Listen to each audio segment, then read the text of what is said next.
Hai semua, kembali lagi di Popcorn Populi Corner, forum diskusi Populi Center yang membahas isu-isu terkini dan juga relevan. Hari ini kita kembali lagi ngobrol-ngobrol dan juga sharing benar. bersama Mas Yugo, beliau peneliti di Populi Center. Dan hari ini kita ada dua narasumber ya, Mas Dua Yugo. narasumber keren, super keren, ahli di bidangnya. Oke. Ada Pak Afri Madona sebagai Direktur Eksekutif Populi Center dan juga Mas Azril selaku peneliti senior di Populi Center. Nah, Mas Yugo, hari ini kita mau bahas apa nih? hari ini kita membahas tentang hal-hal yang mungkin agak sedikit tidak domestik. Tidak domestik. Karena kita akan melihat bagaimana Indonesia bermain di luar di luar dari teritorialnya. Tentang Gimana kebijakan gimana Indonesia di regional, di global. Yang itu semua dikemas dengan kebijakan luar negeri Indonesia era Prabowo. Keren Gitu. banget. Kita membahas sedikit tentang kebijakan luar negeri di era Prabowo.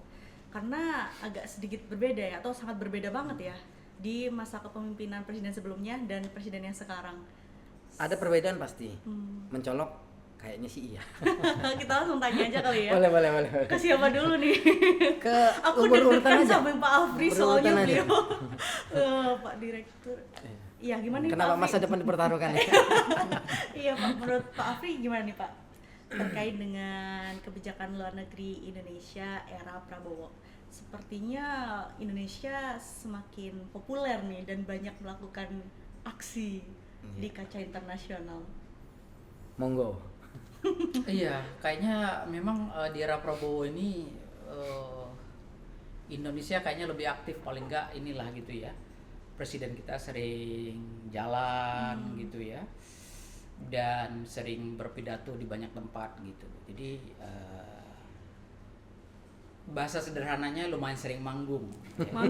Ya, sering manggung secara internasional presiden kita dibandingkan mungkin dengan Pak Jokowi gitu ya. Nah, jadi Pak Prabowo ini lebih inilah gitu ya, lebih oratoris begitu. Kemudian dan sepertinya dia juga sepertinya menyukai gaya seperti ini juga gitu ya, bahwa dia berpidato di banyak tempat gitu ya,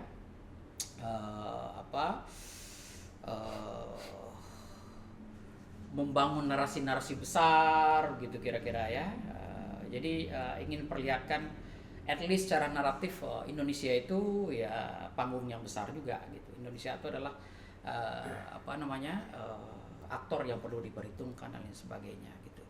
Saya pikir ya dalam hal seperti itu perbedaan yang paling mencolok ya, mungkin paling enggak kita awam bisa melihat gitu ya, bahwa Prabowo itu lebih aktif ya in terms of itu tadi gitu ya,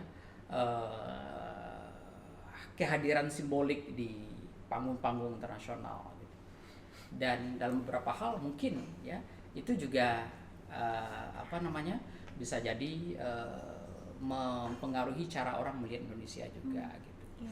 Nah, yang kedua yang paling cukup mencolok juga ya kebetulan gitu ya, ketika dia naik kekuasaan gitu, ada momen penting gitu dari konflik Timur Tengah yang sedang dicoba carikan solusinya gitu.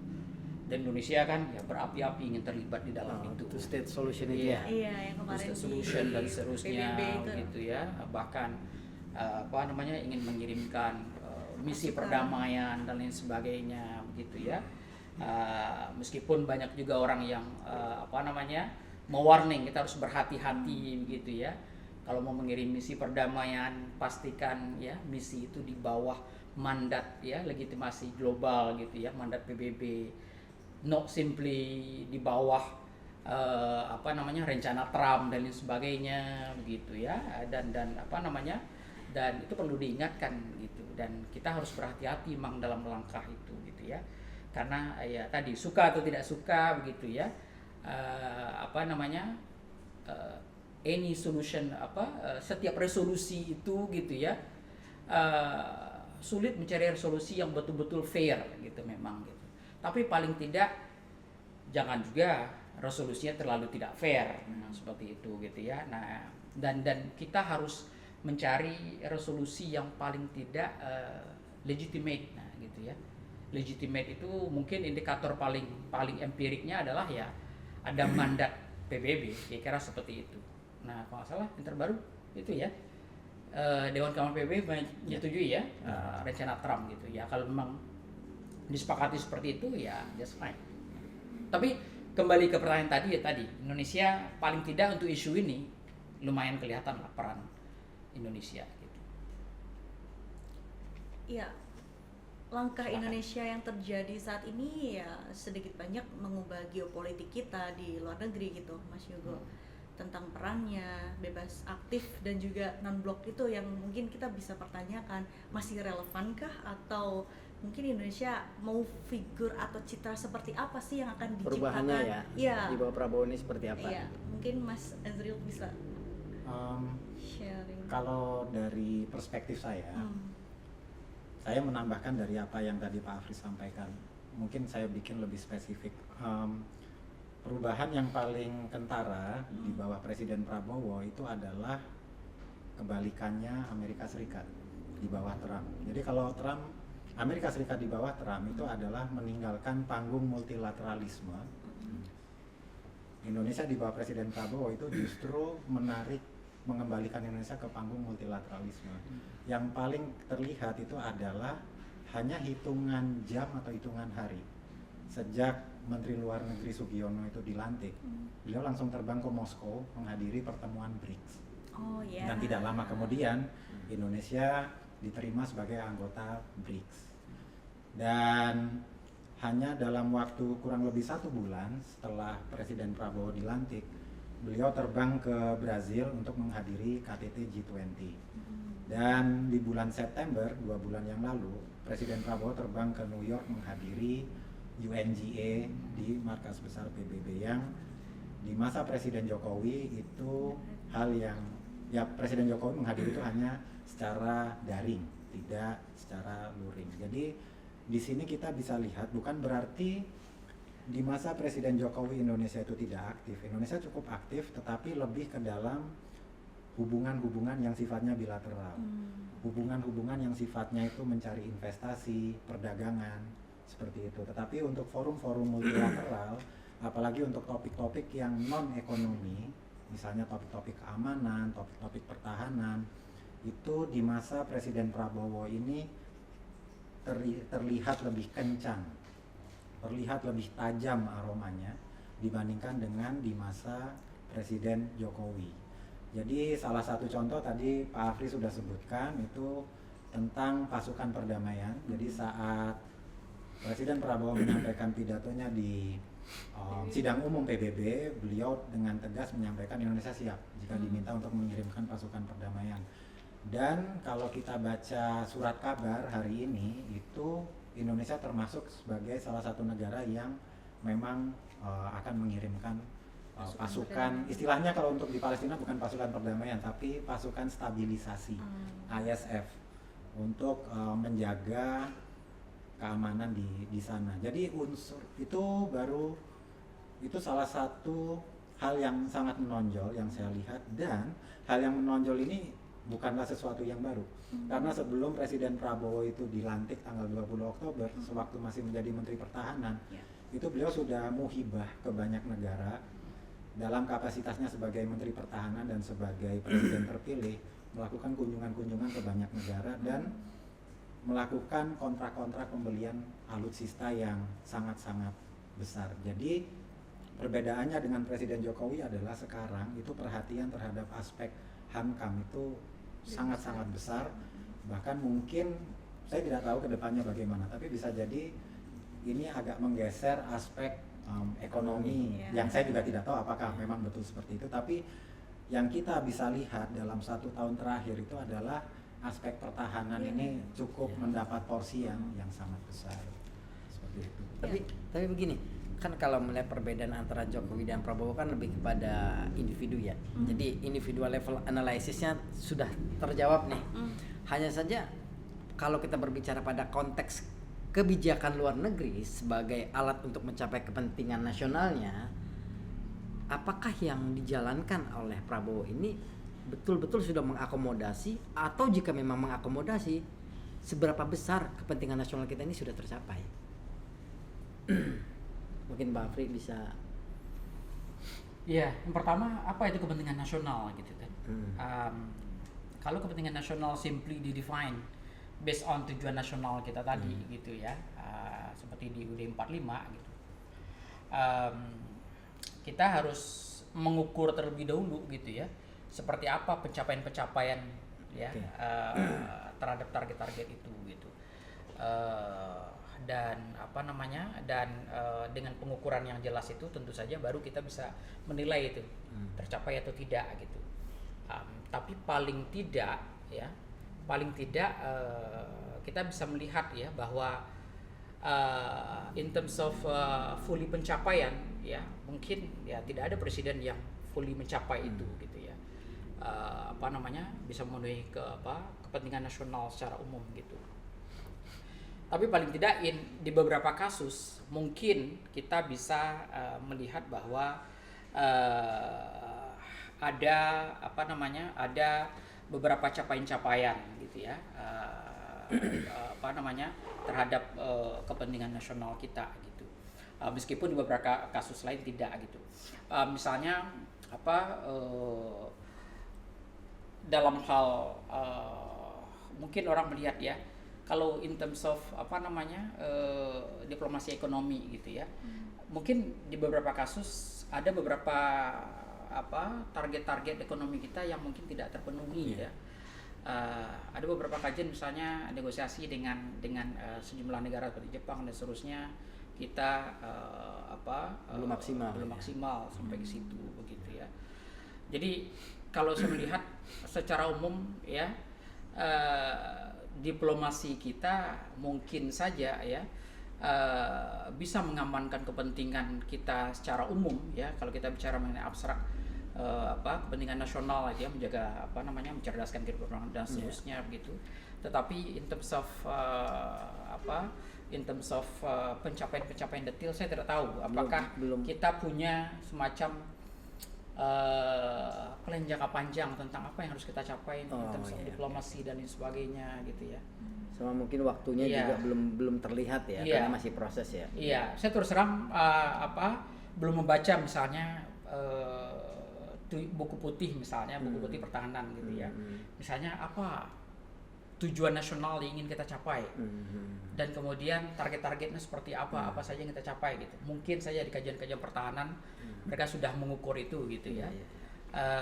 Tetapi ya karena saya tidak mendalami secara detail kebijakan luar negeri Indonesia gitu ya, maka ya mungkin saja sebagian itu sudah tercapai, tapi mungkin juga sebagiannya masih belum. Kalau dari sisi pertahanan keamanan gimana Mas Azri? Pencapaiannya? Begini, kalau menurut saya ini kembali ke yang tadi ya, kepentingan nasional kita apa? Kepentingan nasional kita itu adalah apa yang tercantum dalam konstitusi, menjaga tumpah darah Indonesia, dan kita juga turut aktif dalam menjaga perdamaian dunia. Nah, menafsirkan tumpah darah Indonesia itu kan secara sederhana itu adalah kedaulatan wilayah dan melindungi segenap warga Indonesia. Kalau itu yang kita jadikan sebagai indikator, maka prioritas yang paling utama itu adalah perbatasan kita ini harus menjadi menu utama yang diselesaikan dalam 5 tahun ke depan. Karena mungkin tidak banyak yang tahu atau media tidak terlalu mengekspos, itu kan masih ada banyak perbatasan kita itu yang masih belum tuntas. Jangankan yang di laut, yang di darat pun itu masih ada wilayah-wilayah yang masih belum selesai batas wilayahnya. Contohnya dengan Timor Leste, kita itu punya 2 zona perbatasan dengan Timor Leste. Ada zona timur itu yang Atambua Mota Ain, dan zona barat itu dengan ada enclave, ada kantongnya Timor Leste namanya Oikusi. Nah, di Oikusi sebelah barat itu ada wilayah yang masih belum selesai itu negosiasinya, dan beberapa bulan yang lalu sempat ada gesekan. Polisinya Timor Leste itu melepaskan tembakan ke arah warga Indonesia karena ada gesekan tadi. Ya perbatasannya belum jelas di situ itu. Nah, seharusnya hal-hal seperti ini yang harus Diselesaikan. diselesaikan duluan. Dan kalau kita lihat, ini analisis sederhana. Dari kunjungan-kunjungan presiden ke luar negeri, itu lebih banyak ke negara-negara besar. Ya, ke Eropa. Kunjungan pertamanya yang saya ingat itu adalah ke Beijing. Setelah dari Beijing ke Washington DC. Setelah Washington DC ke Lima. Setelah Lima ke, kalau nggak salah, Sao Paulo atau Rio, ke Brazil. Setelah Brazil ke London. London baru ke Jakarta. Biasanya Presiden Indonesia kunjungan pertamanya ASEAN. itu biasanya ke negara-negara tetangga Iya. atau Asia Tenggara. Pak Harto, Presiden Soeharto yang baru diangkat jadi pahlawan nasional kemarin, setelah resmi menjadi presiden, bukan pejabat presiden ya. Jadi setelah dilantik sebagai presiden pada bulan Maret tahun 68, itu negara pertama yang dikunjungi adalah Kamboja. Negara terdekat ya. Ya, bukan terdekat tapi masih satu Masih di satu ASEAN, kawasan. region. Ya, baru setelah dari Kamboja ke Jepang. Kenapa ke Jepang? Karena Indonesia butuh bantuan waktu itu untuk pemulihan ekonomi. Nah, ini kalau nggak salah Presiden SBY juga sama, Presiden Jokowi saya juga tidak terlalu ingat, tapi negara tetangga di Asia Tenggara ini biasanya menjadi tujuan pertama. Jadi kalau perbatasan, kalau perlindungan warga itu adalah kepentingan nasional kita, maka menurut saya kunjungan ke Timor Leste itu perlu. Meredam Bukan hanya konflik ya. bukan hanya Presiden Timor Leste atau Perdana Menteri Timor Leste ke sini, tapi Presiden Indonesia juga perlu ke sana. Kunjungan ke Kamboja itu perlu. Karena ada banyak kasus perdagangan orang di Ya, sana. makin Dan itu naik. kasus yang serius. Iya, Scammer juga ya kita. Scam, Ya. human trafficking Ya. lagi naik sekali. Betul. Jadi kalau itu yang kita sepakati sebagai kepentingan nasional, saya kira ini adalah negara-negara, ini adalah isu-isu yang perlu mendapat porsi perhatian lebih. Dari presiden. Bukan berarti isu Hankam atau isu ekonomi tidak mendapat perhatian. Saya juga melihat hal yang positif di Kemlu misalnya, itu sekarang sudah dibentuk Direktorat Jenderal baru, namanya Direktorat Jenderal Hubungan Ekonomi dan Kerjasama Pembangunan. Dulu namanya Direktorat Jenderal Hubungan Ekonomi Luar Negeri, sebuah direktorat jenderal yang dibikin pada zamannya Bung Karno tahun 60-an. Karena Ditjen itu dibikin sebagai upaya Indonesia untuk menjadi New Emerging Forces, untuk menjadi penengah atau kekuatan baru di antara dua blok yang sedang bersaing. Nah, kalau sekarang kita melihat bahwa Amerika dan Cina itu adalah sebuah perang dingin yang baru, walaupun beda dengan perang dingin yang setelah perang dunia ya, yang sangat ideologis. Sekarang ini kan perang dingin yang menurut saya tidak ideologis sama sekali. Pragmatis ya. Nah, itu Indonesia perlu merangkul negara-negara selatan, negara-negara yang dulu kita rangkul dalam konferensi Asia Afrika, yang dulu kita rangkul dalam gerakan non-blok, yang ketika kita menjadi tuan rumah GNB tahun 90-an, kita bikin kerjasama selatan-selatan. Nah, arahnya itu harus ke situ. Diberi atensi ke situ ya.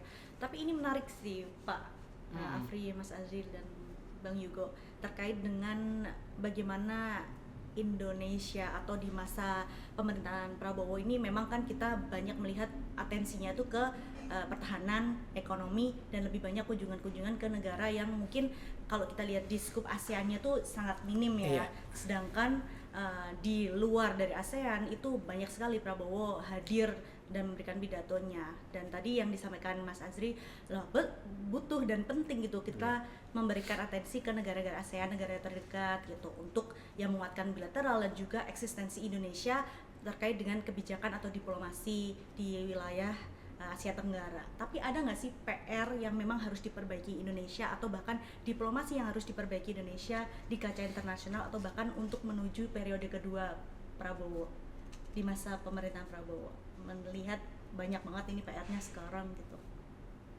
dari Pak. Iya. Ya jelas bagaimana cara pemimpin itu doing diplomacy gitu ya. Itu merepresentasikan bagaimana konsepsi identitas negara itu dalam pikiran dia gitu. Ketika dia bangun gitu. Indonesia misalnya gitu ya, mungkin di presiden-presiden sebelumnya yang fokus pada ASEAN karena mungkin menganggap dirinya sebagai ya negara terbesar, punya tanggung jawab regional dan lain sebagainya gitu ya.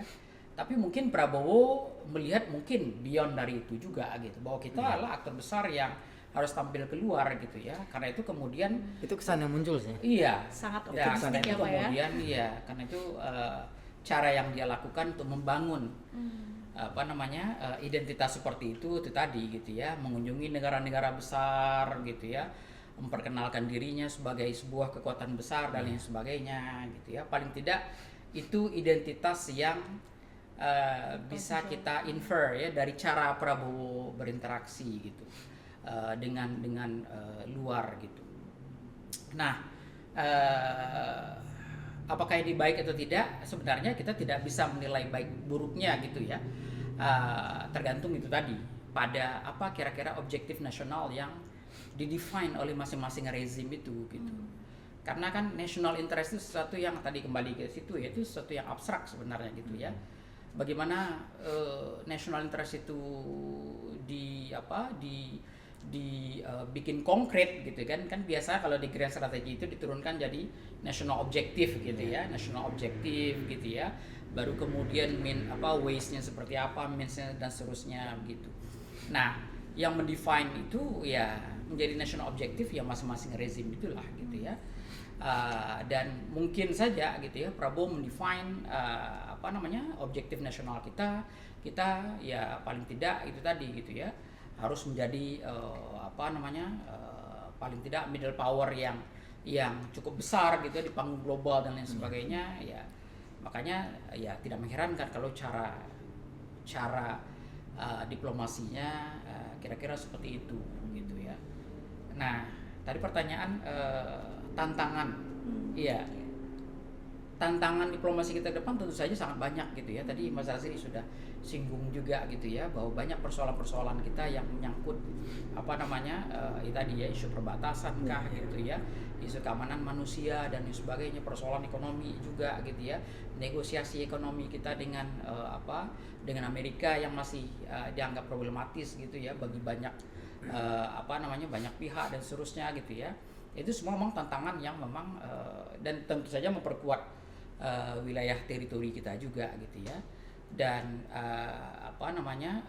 Prabowo perlu harus membuat prioritas seperti itu gitu ya di dalam konsen anggaran yang kita miliki gitu. Jadi saya pikir ya kita perlu melihat lagi gitu ya, apa sih kira-kira target-target yang agak realistis selama beberapa tahun ke depan gitu ya, dan bagaimana kita mencapainya. Secara umum mungkin setiap pemerintah harus berpikir seperti itu gitu. Karena memang Prabowo ini kalau dilihat secara regional dia tidak begitu fokus ke sana. Cuma ada beberapa isu yang menjadi fokus Prabowo di regional, yaitu hanya persaingan Amerika sama Cina di Laut Cina Selatan dan dalam konteks yang lebih luas Indo-Pasifik. Isu lain secara regional beliau ini nggak begitu fokus ke sana, terlalu fokus ke luar gitu loh. Nah, cuma kan yang jadi persoalannya adalah kalau tadi Mas Azri bilang persoalan perbatasan, ini kan persoalan yang sebetulnya udah cukup lama Mas ya. Karena ini juga kan warisan dari kolonialisme ya. Nah, belum sampai sekarang pun Indonesia entah belum ketemu metodenya atau memang ini persoalan yang hampir setiap presiden juga saya pikir terus jadi PR gitu ya. Apakah ini pada akhirnya akan mengganggu ketika Indonesia itu di bawah Prabowo lebih banyak keluar dibandingkan ke regionalnya gitu. Seperti apa sih kalkulasinya gitu. Karena ini yang Prabowo lakukan sekarang nih gitu. Under the carpet aja semua gitu ya, disimpan di bawah. Udah ditinggalin aja gitu loh gitu. Ya. Jadi kalau menurut saya itu adalah prioritas yang seharusnya itu yang dituntaskan dulu ya. Jadi memang perlu konsentriknya dulu ya. Iya, konsentrik dan sesuatu yang sangat konkret karena itu amanah konstitusi. Betul. Itu bukan hanya abstraksi individu. Itu adalah amanah konstitusi yang ya kenapa negara ini dibangun, kenapa negara ini diproklamirkan kan karena itu. Jadi kalau buat saya, dan sebetulnya ini udah menjadi seperti yang Pak Yugo bilang tadi, ini isu yang udah lama. Perbatasan itulah yang diprioritaskan dan perlindungan manusia. Nah, setelah dua ini bisa tuntas, barulah yang ekonomi dan lain-lain itu bisa sambil jalan gitu. Jadi soal perbatasan wilayah darat tadi dengan Timor Leste kita masih ada yang belum tuntas. Dan tadi soal Laut Cina Selatan. Nah, ini yang menarik ini. Laut Cina Selatan itu kan pihak yang bersengketa itu kan ada banyak negara. Tapi dari claimant state yang ya punya gesekan di situ itu Presiden Prabowo itu belum pernah ke situ. Ke Manila belum, ke Hanoi juga belum. Gitu. Jadi kalau tadi Mas Yugo bilang ini sebetulnya isu regional yang paling menjadi perhatian ini. Tapi kalau kita menggunakan kunjungan sebagai indikator itu belum itu. Belum menjadi fokus ya. Ya, memang sebelum menjadi presiden itu Presiden Prabowo pernah ke Manila dan Presiden Marcos pernah ke Indonesia dan Sekjen Partai Komunis Vietnam juga pernah ke Indonesia dan mereka di forum-forum summit konferensi tingkat tinggi itu juga pernah bertemu. Nah, kemudian kalau persoalan-persoalan seperti ini belum selesai, ya perbatasan itu pasti makan waktu lama. Nggak ada perbatasan itu yang selesai dalam 5 tahun itu jarang. Tapi paling enggak sudah ada peta jalannya gitu. Kalau peta jalannya sudah ada, nah itu kan akan lebih mudah. Setidaknya nggak jalan di tempat lah. Ya, jadi akan sulit bagi Indonesia untuk maju ke panggung yang lebih besar kalau persoalan-persoalan di dalamnya itu masih belum sepenuhnya tuntas. Jadi kita jangan mengulangi, menurut saya ya, kecelakaan sejarah tahun 60-an ketika kita itu merasa bahwa Indonesia itu adalah pemimpin dari new emerging forces. Tapi sebetulnya situasi di dalam negeri kita itu porak-poranda nggak karu-karuan. Ekonomi kita hancur, inflasi sedemikian tinggi, kita banyak beli peralatan tempur, beli alutsista, tapi pilotnya itu dari negara orang asing dan kita nggak tahu cara mengoperasikannya gimana. Nah itu jangan sampai hal seperti itu terulang lagi. Jadi untuk sekarang itu bagus Indonesia ingin mengembalikan posisinya di dalam peta sebagai aktor politik global, itu hal yang baik. Tapi kita juga harus bisa mengukur diri. Kalau kita mau menjadi aktor global, siapa saja yang akan menjadi koalisi kita.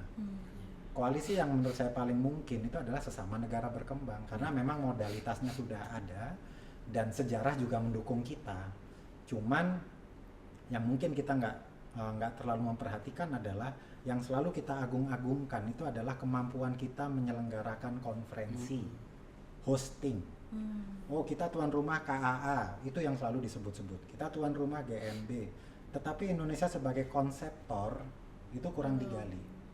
Jadi kita kalau memang mau menjadi aktor global, kita harus merangkul negara-negara yang sama-sama negara berkembang, negara-negara dari selatan, negara-negara Asia Tenggara, tapi kita tidak hanya hosting bikin konferensi, tidak hanya hosting bikin konferensi tingkat tinggi. Kita juga harus membuatkan konsep. Kenapa sih kita harus bersama? Isu-isu apa sih yang harus kita tuntaskan sama-sama dan apa solusi Indonesia atas isu-isu itu? Yaitu PR untuk Indonesia menjadi negara besar sesungguhnya ya. Jadi nggak cuma fokus sebagai aktor besar dalam panggung internasional, tapi bagaimana ini yang kecil-kecil, yang deket-deket nih diselesaikan dulu gitu. Nah, Pak Yugo ada ini nggak? Saya mungkin ini menambahkan sedikit gitu ya. Apa itu Pak? Cuma memang kalau kita lihat begitu ya, tren pemimpin kita memang cenderung mencari gaya diplomasi dan isu yang relatif aman gitu ya, relatif aman dan punya efek amplifier yang besar gitu. Makanya kemudian isu-isu kecil begitu ya itu seperti tadi ya tersimpan di bawah meja aja gitu ya. Saya nggak tahu juga, tapi ini karakter di banyak negara, bahkan di ASEAN juga sama seperti itu karakternya gitu ya. Ada konflik-konflik kecil tuh udah kita simpan dulu di balik meja, kita nggak usah saling intervensi dan seterusnya gitu ya. Agak di-ignore ya. Dia agak di-ignore. Kita coba mencari common ground dulu aja. Kita bermain-main di sini aja. Hopefully terbangun sebuah norm kerjasama begitu ya, seolah-olah solid. Iya, padahal yang ditinggalin waktu nih. Iya, dan nah sebenarnya cara berpikirnya terkadang ya kalau orang konstruktivis bilang begitu ya, kita menciptakan norm kerjasama, norm persaudaraan, dan mudah-mudahan lama-kelamaan gitu masalah itu kemudian bisa kita solve dengan cara yang mungkin lebih baik gitu ya. Meskipun ya mungkin sebagian orang berpikir tidak seperti itu. Ini persoalan material nih gitu, gitu ya. Bahwa masalah itu mau dilihat dengan cara pandang apapun gitu ya. Perbatasan tetap perbatasan dan dia harus diselesaikan secara legal formal. Yang kira seperti itu gitu ya. Nah tetapi sometimes cara pemimpin melihat dengan itu tadi ya, cara kita melihat tentu berbeda gitu ya. Ketika orang yang berkuasa dia melihat melihat persoalan gitu ya, dia kan melihat ya ini persoalan seberapa seberapa besar sih efek probability dia untuk bereskalasi, dan eskalasi itu seberapa besar probability-nya mengancam survival dia ketika berkuasa. Semua pemimpin kan bicara seperti itu gitu ya. Semua berpikir seperti itu gitu ya. Nah, karena itu kemudian mereka itu bermain-main itu tadi, membuat prioritas-prioritas gitu. Apa kira-kira ranah-ranah yang mungkin bisa amplify survivability saya gitu ya, dan apa yang tidak gitu. Masalah-masalah yang ya dugaan saya gitu ya, misalnya masalah perbatasan yang seperti kecil-kecil seperti itu gitu ya. Bagi pemimpin, oke, coba selesaikan secara birokratik, selesaikan pada level teknis dan seterusnya. Gitu ya, bit by bit, nanti pelan-pelan gitu ya. Kita akan baru naik ke atas gitu ya. Nanti kalau probability selesainya tinggi, oke, kita akan masuk ke sana untuk melegalisasi dan seterusnya gitu. Nah, sementara dia akan fokus seperti itu, karena yang dilakukan oleh pemimpin itu adalah itu tadi, dia harus membangun narasi tadi, narasi tentang stabilitas, keamanan, leadership yang sukses begitu ya. Dia harus bangun itu memang. Bisa mencitrakan ya, itu semua, ya. Semua pemimpin dia berkepentingan seperti itu gitu ya, supaya dia bisa tadi terpilih kembali gitu ya. Tetapi itu tadi concern kita sebagai warga negara tentu berbeda gitu ya. Tapi ketika kita kritik pun mereka mungkin akan dengan mudah mengatakan ya itu kan akan efek hanya sebagian orang di wilayah itu, tapi secara nasional kan enggak gitu. Jadi ada memang ya the way we see the problem mungkin akan berbeda dengan cara cara pemimpin ya melihat persoalan begitu ya. Dan mungkin itu yang membuat kenapa itu tadi ya kita seringkali tidak puas dengan ini gitu ya. Sama seperti misalnya kalau kita tanya ke pemimpin, apakah kepentingan nasional kita tercapai gitu, mereka mungkin akan mengatakan ya secara umum kalau memang melindungi tumpah darah Indonesia ya secara umum Indonesia masih 80-90% Indonesia aman gitu. Mereka mungkin akan bisa bicara seperti itu gitu ya. Mencerdaskan kehidupan bangsa ya dibandingkan dari dulu gitu, mungkin kita sekarang udah lebih cerdas. Apalagi ada gitu MBG ya. nih gitu ya. Iya. Bahkan mungkin kita juga bisa seperti bilang Pak Zili tadi, bisa memberikan bantuan luar negeri pula kepada negara lain untuk sekolah di negara kita gitu ya. Makin gede. Iya, seperti itu gitu. Nah, pemimpin akan cenderung amplify hal-hal yang seperti itu karena dia punya interest to survive in the next election cycle. Kira-kira seperti itu. Optimisme yang dibentuk, dibuat dari pemimpin. Mungkin kita langsung ke closing statement kali ya, tentang bagaimana strategi bebas aktif Indonesia dan juga perang yang terjadi antara Amerika dan juga Tiongkok di Asia Tenggara. Dari Mas Azri dulu. Kalau saya sih melihat begini ya. Kalau kita melihat sejarah itu sedari dulu Asia Tenggara itu selalu menjadi padang kurusetra dari pertarungan negara-negara besar, kekuatan global kekuatan besar, mulai dari antara India dengan Cina sampai dengan blok barat dan blok timur. Itu peristiwa yang paling tragis di dunia itu terjadinya di Asia Tenggara. Mulai dari konflik antara yang pro blok timur dengan yang pro blok barat, ya seperti yang terjadi di Indonesia, atau bahkan yang mungkin menurut saya paling ekstrim, ini mewakili dari dua sisi loh. Kalau yang di Indonesia itu kan yang anti komunis akhirnya yang menang di tahun 65. Di Kamboja itu kebalikannya, yang komunis yang menang. dan itu sama-sama mengerikan efeknya. Itu betul-betul seperti Kamboja yang paling ekstrim menurut saya. Itu mereka Pol Pot itu sampai bikin istilah ini year zero, tahun ke-0. Jadi seperti jarum jam dikembalikan ke Reset, 0. betul ya. Kita hapus, seperti kita punya komputer ya, itu kita buang aja semua softwarenya, buang aja, hapus semua isi harddisknya dan kita kembali Mulai ke dari awal lagi. ya kayak Pertamina kembali ke 0 lah, mulai dari 0. Dan itu tragedi kemanusiaan yang traumanya sangat membekas. Jadi kita sudah punya sejarah seperti itu. Jadi memang kalau ke depan rivalitas aktor global itu semakin kuat ya, kita juga harus siap bahwa Asia Tenggara ini akan menjadi lokasi eksperimen dari kedua negara itu, kedua blok kekuatan itu untuk saling beradu kekuatan gitu. Proksinya itu kemungkinan besar akan terjadi di Asia Tenggara juga. Contested Iya. area ya.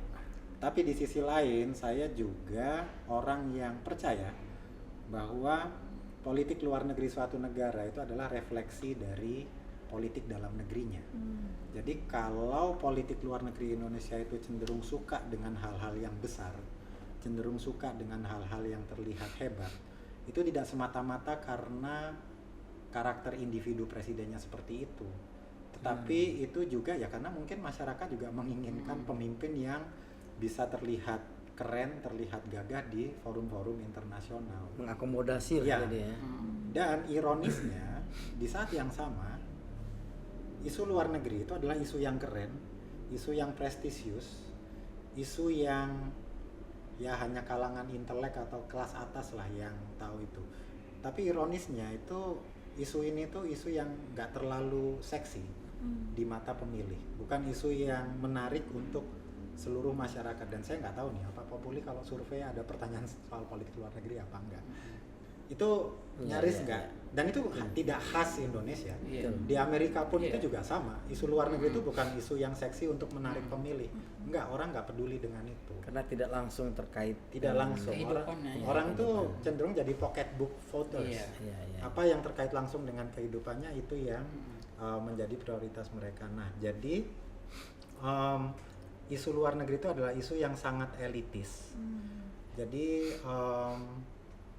itu bisa menjadi hal yang baik, bisa menjadi hal yang buruk, bisa jadi potensi, bisa jadi tantangan. Bahwa kalau buat saya Indonesia perlu punya konsep yang kuat tentang proyeksi ke depan itu seperti apa, dan kita tidak hanya jadi hosting aja, gitu aja sih. Perlu konsep yang kuat untuk itu. Iya, ya saya sepakat dengan Mas Azri tadi gitu ya, bahwa memang secara umum voter itu lebih tertarik emang isu-isu yang tentu saja dekat ke dia. Ini sangat rasional sebenarnya gitu ya. Itu sebabnya kenapa isu-isu internasional tidak banyak akan mempengaruhi elektabilitas ya dari pemimpin, dan pemimpin sadar betul untuk itu gitu. Dan itu sebabnya kenapa seharusnya mereka lebih punya degree of flexibility itu di dalam kebijakan luar negeri gitu ya. Bagaimana mereka mendefine prioritas-prioritas kebijakan luar negeri mereka begitu ya, dan kemudian menjual narasi-narasi yang meyakinkan kepada pemilih mereka. Jadi harusnya mereka bisa melakukan itu gitu ya. Cuma paling tidak kita juga perlu melihat ya beberapa hal-hal yang barangkali mungkin menjadi concern dari pemilih juga ya. Misalnya ya tadi ya isu Timur Tengah gitu ya. Itu kan secara umum ya voter kita sangat-sangat dekat dengan isu itu betul, gitu ya. Dan barangkali mungkin itu isu yang relatif isu yang relatif sangat bisa menjual gitu, dan mungkin dalam beberapa hal bisa mempengaruhi dukungan juga betul. Gitu ya. Nah tetapi tadi ya isu-isu yang berbau teritorial gitu ya, yang punya potensi merusak kredibilitas Indonesia gitu ya, sebagai aktor yang mungkin mengklaim dirinya aktor besar gitu, itu mungkin perlu juga dipikirkan seperti itu gitu ya. Jadi jangan kemudian kita tadi ya menyimpan masalah di bawah karpet gitu ya, tapi ujung-ujung meledak, dan ledakannya itu pada akhirnya bisa mengancam ya elektabilitas pemimpin juga gitu ya. Kan kita tahu gitu ya, misalnya konflik Sipadan Ligitan gitu ya, betul. konflik dengan Malaysia yang paling sering gitu ya, dan setiap kali meledak selalu protes ke pemerintah gitu kan, seterusnya gitu. Dan pemerintah perlu menjaga hal-hal seperti itu. Jika mendekati masa-masa pemilu, bisa saja ya hal-hal seperti itu ya akan bisa dikapitalisasi oleh siapapun begitu. Jadi pemimpin itu secara umum dia perlu wise gitu. Ada prioritas kebijakan yang mungkin dia bisa bermain aman dan mengembangkan ya apapun lah narasi yang ingin dia bangun di situ gitu ya. Tapi memang ada persoalan-persoalan real yang dia tetap harus pay attention ya. Dia harus tetap perhatikan itu gitu ya. Paling tidak dia harus jaga ya tidak ada eskalasi yang membahayakan ya di masa-masa pemerintahan dia gitu ya. Dan itu hal-hal yang saya pikir setiap pemimpin nasional harus berpikir seperti itu. Ya. Kalau bisa disimpulkan sih sebetulnya kalau berbicara kebijakan luar negeri Indonesia di bawah Pak Prabowo itu memang secara regional kan kita banyak meninggalkan apa yang terjadi secara regional ya. Kita lupa bahwa kita pernah kalah dengan Malaysia di ICG terkait Sipadan Ligitan, dan persoalan-persoalan ini kan sebetulnya memang akan terus terjadi karena memang banyak wilayah perbatasan kita yang memang belum selesai. Nah, cuma memang kalau saya perhatikan secara regional Prabowo itu tidak fokus pada persoalan yang langsung terkait dengan Indonesia, tapi langsung melihat pada persaingan antara Amerika dengan Cina. Di situ Indonesia coba bermain, makanya agak asertif dan pragmatis sih sebetulnya gitu loh. Di global apalagi gitu ya. Nah makanya dengan meninggalkan kalau kata Mas Azri sama Afri tadi bahwa kita konsentrik kita justru harusnya di Asia Tenggara yang pada akhirnya harus dibereskan terlebih dahulu, ya mungkin itu harusnya jadi PR buat sisa pemerintahan Pak Prabowo ini, baik yang pertama ini ataupun misalnya nanti di periode kedua dia akan kepilih lagi sih gitu. Ya, pemimpin yang besar tuh pemimpin yang wise, yang bisa melihat semua dari kacamata mengakomodasi lah. Oke. Terima kasih semuanya sudah menonton Popcorn kali ini. Sampai ketemu di Popcorn selanjutnya. Dadah. Terima kasih Pak Afri, Mas Azri, Om Yugo.